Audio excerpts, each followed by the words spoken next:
Donc, on va essayer de résumer un peu les choses. J'ai tout compilé dans un topo. Donc, endométriose et adénomiose, donc, qui sont deux entités cliniques d'une même pathologie. Donc, on va définir l'endométriose. C'est la présence d'un tissu proche du tissu endométrial en dehors de la cavité utérine. Cette définition, elle est assez claire et on va voir qu'il y a différentes, vraiment des formes cliniques très différentes qui vont être à l'origine d'une symptomatologie extrêmement différente. La majorité des patientes qui ont de l'endométriose ne le savent même pas, c'est-à-dire que quand on fait, nous, des cystoscopies chez les patientes de 45-50 ans pour des raisons extrêmement diverses et variées, on va retrouver souvent, je pense, dans une petite lésion d'endométriose superficielle, isolée, qui n'a jamais engendré de symptômes. Et ça, c'est quand même plutôt une bonne nouvelle. Et à côté de toutes ces formes asymptomatiques, forcément, des patientes qui vont être extrêmement douloureuses avec une entité qu'on commence à bien connaître qui est l'hypersensibilité pelvienne. Tous les problèmes de fertilité dont Marina nous parlera, surtout des solutions à amener. Et puis, tous les saignements utérins anormaux, que ce soit les saignements au moment de l'adolescence, les saignements de la périménopause, mais aussi on commence à avoir des explications sur des saignements inexpliqués en début de grossesse ou pendant la grossesse avec probablement une adénomiose qui n'a pas été diagnostiquée. En tout cas, toutes ces entités cliniques vont avoir un impact social extrêmement important avec un absentéisme scolaire qui pour nous est un marqueur de sévérité de douleur de règles, un absentéisme professionnel. Et aussi, on parle de l'impact social, mais aussi d'un impact familial puisque toute la famille est impactée quand il y a une grosse souffrance. Un problème de santé publique au niveau du coût de la prise en charge. En tout cas, l'endométriose, c'est à peu près 10% des patientes et l'adénomiose, qui est une forme particulière qui ne touche que l'utérus, c'est environ 30% des femmes. Alors, quelques notions d'anatomie. Donc ici, on a une coupe sagittale, c'est-à-dire deux profils d'un pelvis féminin qui est la partie basse de l'abdomen. On voit tous les organes pelviens. Ici, vous avez la paroi abdominale antérieure avec la symphyse pubienne, la vessie à ce niveau avec l'urètre où s'écoule l'urine. Vous voyez l'extrême proximité entre la vessie et le vagin avec ce qu'on appelle la cloison vésico-vaginale, avec au fond du vagin le col utérin. Bon, globalement, ce qu'on voulait montrer, c'est surtout la complexité qu'on a à gérer le pelvis féminin de par la proximité des organes. C'est-à-dire que ici, vous allez avoir la vessie, le méa urétral où coule l'urine, la cloison vésico-vaginale, le col utérin, la cavité utérine avec ici l'endomètre. Donc, c'est un tissu proche de ces cellules endométriales qui se retrouvent à l'extérieur. Le muscle utérin avec les cellules contractiles, la cloison recto-vaginale entre le rectum ici et le vagin, avec le canal anal, le sphincter anal. Et vous voyez ici la boucle recto-sigmoïdienne avec le rectum à cet endroit-là et le sigmoïde où vont se localiser la majorité des lésions digestives. Je vais faire tomber. Alors, on va enchaîner avec une vue cystoscopique avec l'utérus que vous voyez au milieu, les ovaires de part et d'autre en blanc et les trompes utérines. Et derrière la partie, donc ça c'est la partie visible et vous avez la partie immergée de l'iceberg et c'est surtout cette planche, c'est de la neuroanatomie. Vous voyez toute la proximité des organes, vessie en avant, utérus au milieu et le rectum en arrière et tous les nerfs qui vont passer à côté qui vous permettent de mieux comprendre pourquoi les douleurs sont extrêmement complexes à analyser et à prendre en charge. Et puis avec ce qui est entouré en rouge avec ce qu'on appelle le paramètre, qui est une zone sur laquelle on va devoir intervenir fréquemment au niveau de nos chirurgies, où il y a un plexus, et le plexus hypogastrique inférieur, qui va être responsable de l'innervation de la vessie, qui peut être atteint dans certaines formes d'endométriose et qui peut être lésé des fois dans des chirurgies. Malheureusement, on n'a pas le choix, mais on essaye évidemment de les préserver au maximum. Alors, il n'y a pas une endométriose, mais différentes formes et différents, ce qu'on appelle nous des phénotypes d'endométriose avec des atteintes assez spécifiques. On parlera de l'endométriose superficielle, des endométriomes qui sont des kystes spécifiques d'endométriose, de l'endométriose profonde, notamment avec les atteintes digestives ou des ligaments utérosacrés, de l'adénomiose qui est une forme spécifique d'atteinte de l'utérus. On verra qu'il y a deux formes d'adénomiose, tant dans la présentation clinique que dans l'âge de survenue. Et en tout cas, c'est une maladie hétérogène, hormonosensible, c'est-à-dire qu'une fois qu'on est ménopausé, heureusement, les douleurs vont globalement disparaître et avec une persistance des lésions dans le temps. La bonne nouvelle, c'est que dans 70% des cas, je vous l'ai déjà dit, l'endométriose est isolée, superficielle, de stade précoce et ne va pas évoluer vers une endométriose profonde. Donc la connaissance des différentes formes de la maladie, ça nous permet de prescrire les bons examens, de faire appel aux bons interlocuteurs et d'organiser le parcours de soins et la prise en charge des patientes au mieux et d'adapter nos stratégies thérapeutiques.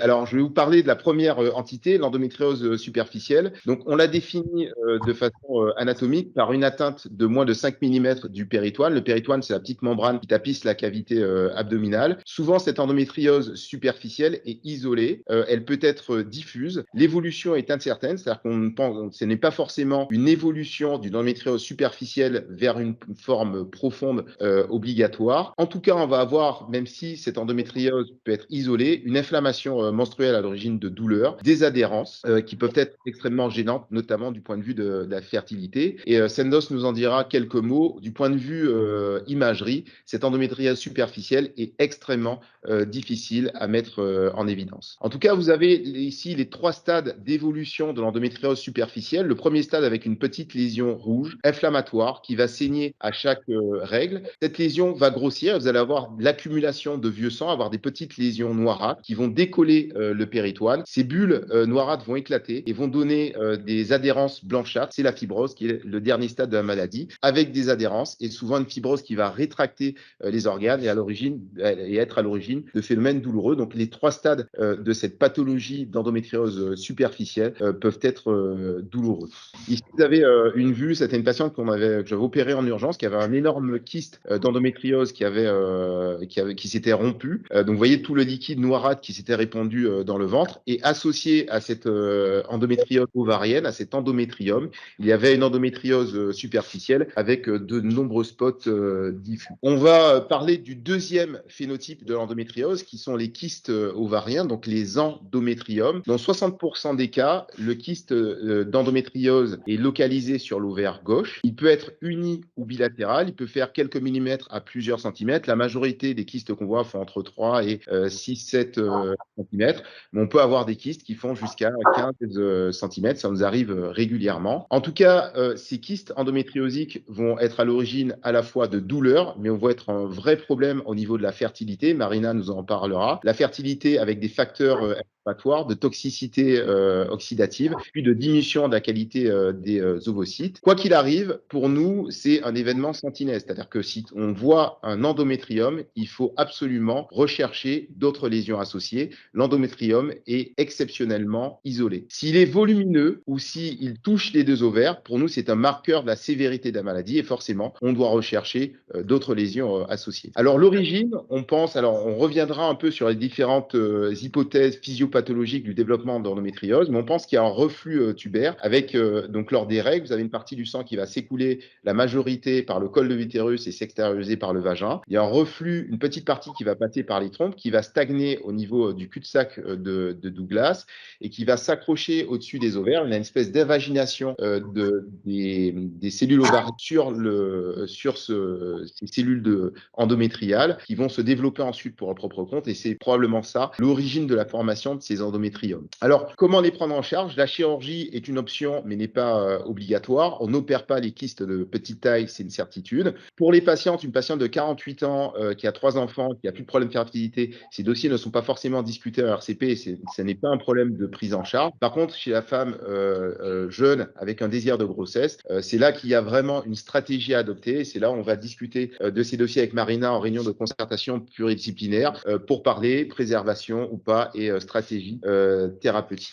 Là, c'est 2 images, mais Sandoz vous en parlera, d'endométrium, avec à gauche de l'écran une image échographique et à droite une image IRM. Vous aurez un beau topo sur l'image. Troisième entité, l'endométriose profonde, qu'on va définir comme une atteinte du péritoine de plus de 5 mm. Donc, endométriose superficielle, moins de 5 mm, endométriose profonde, plus de 5 mm. C'est quelque chose d'assez facile à comprendre, on va mesurer, mais en pratique, ce n'est pas ce qui est utilisé. c'est-à-dire que sur les coupes histologiques, c'est-à-dire qu'une fois, si on a une lésion, par exemple, qui va atteindre le rectum, qu'on a fait une résection rectale, la pièce va être envoyée à des anatomopathologistes, donc c'est des gens que vous ne voyez jamais, qui ne voient les patientes qu'au travers des pièces anatomiques et sur un microscope, et qui vont regarder sur les organes, par exemple, si on prend le cas du rectum, vous avez la partie externe qui est dans le ventre qu'on appelle la séreuse, une partie interne contractile qu'on appelle la musculeuse, qui va permettre de faire pousser les matières, et la partie interne qu'on appelle la musculeuse. Et donc, l'atteinte de la musculeuse va définir l'endométriose profonde. Dans 50% des cas, les ligaments utérosacrés, qui sont les deux ligaments en arrière de l'utérus, vont être atteints. L'intestin, dans 20 à 25% des cas, surtout la face antérieure du rectum et le recto-sigmoïde. La vessie, c'est 10% et les uretères, rarement. Mais on peut avoir des dilatations de l'urtère qui vont rester longtemps silencieuses et qui peuvent être un vrai danger sur des patientes qui ont une menace de la fonction rénale. Les atteintes profondes, on pense que c'est un phénotype qui est complètement différent de l'endométriose superficielle, c'est-à-dire que c'est vraiment une maladie avec des cellules, je vous en parlerai, qui sont proches des cellules cancéreuses. Il faut être capable d'avoir un potentiel d'envahissement des organes. Et ces lésions profondes, elles sont souvent associées entre elles et multifocales. L'atteinte digestive, elle est isolée dans uniquement un cas sur 10. Et en tout cas, ces lésions profondes sont extrêmement bien visibles en imagerie et elles vont être à l'origine de troubles fonctionnels selon les organes qui vont être atteints. Alors, vous avez ici sur cette image une vue vaginale, un examen au spéculum. Vous avez en haut le col utérin, la lame du spéculum que vous voyez tout en bas, et juste au-dessus, vous avez ce nodule bleuté. Pas besoin de faire de biopsie. Ce petit nodule bleuté du cul-de-sac postérieur est pathognomonique, c'est-à-dire qu'il signe vraiment une endométriose profonde du cul-de-sac du cul-de-sac de Douglas. Vous avez ici sur la vue de gauche une lésion d'endométriose. Donc on a l'impression que cette lésion est superficielle. Vous voyez une petite atteinte du péritoire avec une petite bulle noire, des petites zones rouges à côté, donc au milieu. Et puis derrière, vous voyez une boule. Et quand on regarde à l'IRM, cette boule a envahi en fait la partie antérieure de l'utérus et avec un début d'envahissement au début aussi de la vessie. Donc ça, c'est typique d'une endométriose, la cloison recto-vaginale avec une atteinte utérine. Et là, vous avez typiquement une lésion rectale avec tout à gauche la vision IRM, la vision de la pièce opératoire avec une obstruction quasi complète du tube digestif. Vous voyez que la lésion se développe sur la partie antérieure du rectum et vous avez la coupe histologique de cette lésion. Alors, pourquoi est-ce qu'on a préférentiellement une atteinte du recto-sigmoïde? Vous voyez que le rectum et le sigmoïde sont les atteintes digestives les plus fréquentes. C'est un peu c'est une théorie de la circulation du liquide péritonéal. Le flux se fait vers le bas sur la gauche et la remontée se fait sur la droite. C'est pour ça que la majorité des atteintes au niveau du pelvis sont localisées à gauche. Le kyste, l'endométrium sur l'ovaire gauche, l'atteinte plus souvent du ligament utérosacré gauche, le rectum et le rectosigmoïde, alors qu'à droite, les lésions diaphragmatiques, donc les lésions hautes, se font plutôt côté droit. Dernière forme d'endométriose, c'est l'adénomiose, qui est une atteinte spécifique de l'utérus, qui se définit par la présence de muqueuse endométriale ectopique au sein du myomètre, donc au sein de la zone musculaire. Donc c'est une invagination en profondeur de plus de 2,5 mm par rapport à la basale endométriale, avec une hyperplasie musculaire lisse adjacente. Je vous fais grâce de cette partie. En tout cas, cette atteinte va être à l'origine de contractions utérines extrêmement douloureuses et d'une augmentation du volume des saignements. Donc, vous avez en bas à droite, vous voyez sur le schéma un utérus normal, un utérus avec de l'adénomiose, avec des spots hémorragiques. Et sur la photo du milieu, vous avez un utérus joufflu, globuleux, qui est porteur d'une adénomiose. Il a été sectionné en deux, donc la partie centrale, la zone, la photo du milieu, vous avez donc vous voyez l'utérus qui vient à l'état frais, qui a été coupé en deux, avec la cavité utérine, la partie la plus externe, le muscle sein, et entre la cavité et le muscle sein, vous avez la zone d'adénomiose qui va mieux se voir sur la partie qui a été fixée ensuite au formol avec la zone jaunâtre. Vous avez toute cette partie qui est concernée par l'adénomiose. Alors l'adénomiose peut être focale avec quelques foyers qui vont être complètement isolés dans le myomètre. C'est souvent ce qu'on appelle, nous, l'adénomiose externe. Et puis, elle peut être diffuse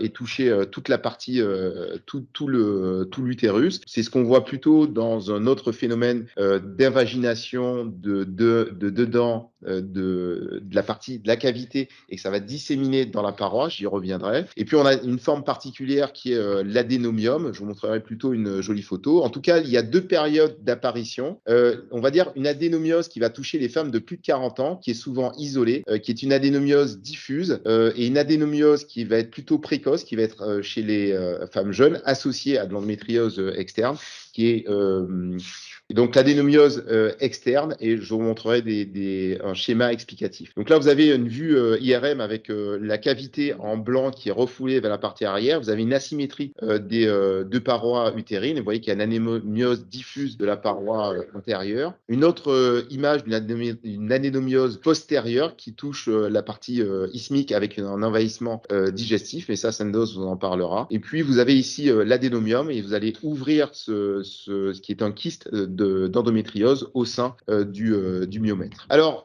on va parler un peu physiopathologie sur la partie spécifique adénomiose. Vous avez ce qu'on appelle l'adénomiose. Là, c'est l'explication de l'adénomiose diffuse qui va toucher plutôt la patiente après 40 ans, qui est de dedans en dehors. Donc, vous avez une invagination qui se fait depuis l'endomètre vers le muscle utérin. Et donc, ça va nous donner cette adénomiose qui va être symptomatique sur la fin de la vie génitale de la patiente, versus cette adénomiose qui va être plutôt focale, qui est une adénomiose de dehors en dedans, qui va être associée à une endométriose externe. Et vous voyez que sur le schéma de droite, vous avez cette endométriose qui touche la partie postérieure de l'utérus et qui atteint aussi la partie antérieure du rectum. Alors, grosse question, d'où vient l'endométriose? Alors c'est forcément multifactoriel. Il y a la théorie du reflux tubaire qui existe depuis de nombreuses années, mais qui ne permet pas de rendre compte de toutes les formes d'endométriose. Et puis, vous avez la théorie de la métaplasie. La métaplasie, c'est très simple, c'est la transformation d'un type cellulaire en un autre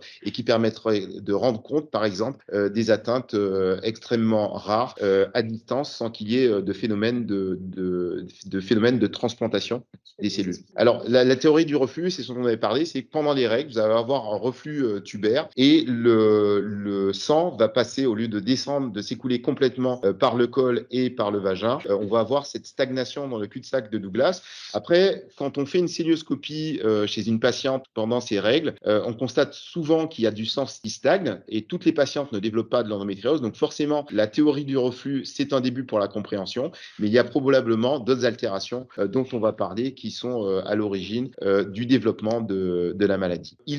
Pour avoir une endométriose, il faut un cycle. Pas de cycle, pas d'endométriose. Donc forcément, ça participe un peu à l'idée de la théorie du reflux. La théorie de la métaplasie, de la transplantation. Alors, on pense aujourd'hui qu'il y a certains facteurs déjà in utero qui vont influer sur le développement de l'endométriose. Les événements de vie, on sait que 20 à 25% des patientes qui ont l'endométriose ont été victimes de violences et d'abus. Donc, il y a vraiment un impact important de l'environnement. On sait que l'alimentation, le stress environnemental vont avoir un impact. C'est ce qu'on appelle aujourd'hui l'épigénétique. C'est la régulation de nos gènes par l'environnement alimentaire, etc. Qu'il faut un profil immunitaire particulier, puisqu'on a dit que ces cellules étaient capables d'échapper au système immunitaire. Mais souvent, on voit des pathologies dysimmunitaires avec des problèmes de thyroïde, des problèmes de fibromyalgie et autres associés à l'endométriose. En tout cas, des phénomènes biologiques, inflammation, neuroangiogenèse, c'est la capacité qu'aura l'endométriose à développer, à s'attirer un flux vasculaire, c'est-à-dire que c'est un peu comme une tumeur. Pour croître, pour grandir, il faut des facteurs de croissance, mais il faut aussi une vascularisation. Donc la capacité, les lésions d'endométriose, quand elles sont très évoluées, ça saigne énormément quand on opère. Et on voit qu'il y a plein de petits vaisseaux nouveaux qui vont être créés. Il y a de la neuroangiogénèse, c'est-à-dire que l'endométriose a un tropisme nerveux particulier. On a des nouvelles connexions nerveuses qui vont se créer au sein des lésions d'endométriose, surtout dans l'endométriose profonde, et puis des phénomènes de fibrose qui vont être responsables de la pathologie. Donc globalement, théorie du reflux, donc une cellule qui va se retrouver, qui était dans la cavité endométriale, qui va se retrouver au contact du péritoine lors des règles. Certaines patientes vont avoir des altérations au niveau de l'expression de certains gènes qui vont favoriser l'implantation de ces cellules, qui vont développer un système vasculaire propre, qui vont impliquer un changement au niveau des récepteurs aux œstrogènes et à la progestérone, qui vont encore développer des connexions nerveuses, et puis vous allez avoir un emballement du système qui va conduire au développement de la pathologie. Les autres localisations, à l'extrémité des césariennes, donc ça c'est une forme qu'on voit classiquement. J'ai opéré une patiente il y a 2 semaines, donc cette patiente n'a qu'une endométriose qui est localisée à cet endroit, elle a eu une césarienne, et c'est probablement, alors lors de la césarienne, il y a une petite cellule endométriale qui s'est retrouvée sur la cicatrice, donc c'est souvent, il y a une artère qu'on voit bien, c'est l'artère, le pédicule épigastrique, et c'est souvent à ce contact-là, donc il faut des facteurs favorisants pour développer ce type d'endométriose, mais bref, ces localisations sont souvent à l'extrémité de la cicatrice, on les enlève, et c'est souvent des patientes qui ont des lésions isolées, rarement sur la cicatrice d'épisiotomie, ça m'est arrivé une fois, et par contre, une forme qu'on voit de plus en plus et qui est difficile à diagnostiquer, mais il faut souvent l'avoir en tête, ce sont des patientes qui ont des douleurs au niveau de l'épaule, au niveau de l'hémithorax, et souvent à droite pendant les règles. Alors c'est souvent une présentation des patients qui se présentent aux urgences. Quelquefois, on travaille beaucoup avec nos chirurgiens thoraciques. On a sensibilisé sur les femmes qui font des pneumothorax, donc des décollements du poumon pendant leurs règles avec ces atteintes pleurales. Et donc ça, c'est des choses qu'il va falloir aussi savoir diagnostiquer. Alors, en tout cas, l'endométriose, vous avez compris que c'est une pathologie très hétérogène du point de vue clinique, du point de vue à la fois des lésions, mais aussi de la symptomatologie. On peut avoir énormément de lésions, peu de douleurs, très peu de lésions et énormément de douleurs. Ça fait intervenir plusieurs facteurs, des facteurs génétiques, des facteurs environnementaux, le stress, l'alimentation ont leur part. 20-25%, je l'ai dit, des patientes ont subi des traumatismes dans l'enfance, dans l'adolescence. Donc, ça demande de les dépister et de mettre en place une prise en charge spécifique. L'imagerie tient un rôle clé dans le diagnostic. François nous en parlera. Et en tout cas, une imagerie normale ne permet pas d'éliminer un diagnostic d'endométriose, puisqu'on a vu que l'imagerie est prise en défaut, notamment dans l'endométriose superficielle. Et si vous voyez une lésion d'endométriose profonde ou un endométrium, il va falloir rechercher d'autres lésions. L'endométriose, vous avez compris, c'est un travail en équipe. On est là pour représenter un peu cette équipe, et cette collaboration, elle est extrêmement importante pour pouvoir œuvrer au niveau tant diagnostic que thérapeutique. Et François vous parlera des différentes façons de prendre en charge les patientes, parce que les thérapeutiques hormonales, chirurgicales, antalgiques sont importantes. Il y a aussi des ateliers après, justement pour souligner l'importance et le rôle de cet accompagnement dans la qualité de vie et la prise en charge globale des patientes. Le rôle de la prise en charge au niveau de la fertilité sur toutes ces patientes jeunes avec la cryoconservation, et Marina nous en dira quelques mots. Tous nos dossiers, bien sûr, avant chirurgie chez la femme jeune, sont discutés en réunion de concertation pluridisciplinaire. Le message d'espoir, parce qu'on est souvent alerté chez la dysménorrhée, la douleur des règles chez les patientes jeunes. 90% des adolescentes ont des douleurs de règles, plus ou moins sévères. Ce qui doit nous alerter, c'est quand il y a de l'absentéisme scolaire, une résistance aux antalgies. En tout cas, l'endométriose, c'est 10% des patientes. Donc, ça veut dire que la majorité de ces jeunes filles n'ont pas d'endométriose, et ça, c'est la bonne nouvelle. Merci de votre attention.